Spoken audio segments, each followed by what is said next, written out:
കുനിഞ്ഞു നിൽക്കാൻ പറഞ്ഞു കഴിഞ്ഞാൽ കിടന്നു കിടക്കുന്ന കൂട്ടത്തിൽപ്പെട്ടതാണ് ഈ വെള്ളാപ്പള്ളി നടേശൻ എന്നുള്ളതാണ്.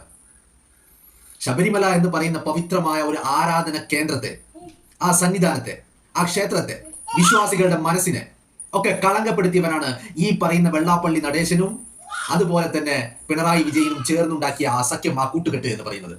കേന്ദ്രത്തിൽ നരേന്ദ്രമോദിയുടെ കൂടെയാണ് ഈ വെള്ളാപ്പള്ളി നടേശന്റെ കൂട്ടുകെട്ട്. അതിന് കേരളത്തിലെത്തുമ്പോൾ പിണറായി വിജയന്റെ കൂടെയും. അതായത് സംഘിയെയും സഖാവിനെയും തിരിച്ചറിയാൻ കഴിയാത്ത അവസ്ഥ. സംഘിയെയും സഖാവിനെയും തിരിച്ചറിയാൻ കഴിയാത്ത അവസ്ഥ ആർക്ക്? വെള്ളാപ്പള്ളി നടേശനല്ല. വെള്ളാപ്പള്ളി നടേശന് രണ്ടിനെയും തിരിച്ചറിയാൻ കഴിയുന്നുണ്ട്.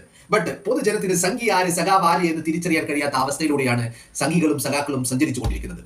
ശബരിമലയെ കളങ്കപ്പെടുത്തുക, അവിടുത്തെ ആചാരങ്ങളെയും അനുഷ്ഠാനങ്ങളെയും തല്ലി ഉടക്കുക, അവിടുത്തെ ആരാധന കർമ്മങ്ങളെ കാറ്റിൽ പറത്തുക, വിശ്വാസികളുടെ മനസ്സിൽ അവിടെ എന്നിട്ട് ഒരു തീക്കരൽ കോരിയിടുക.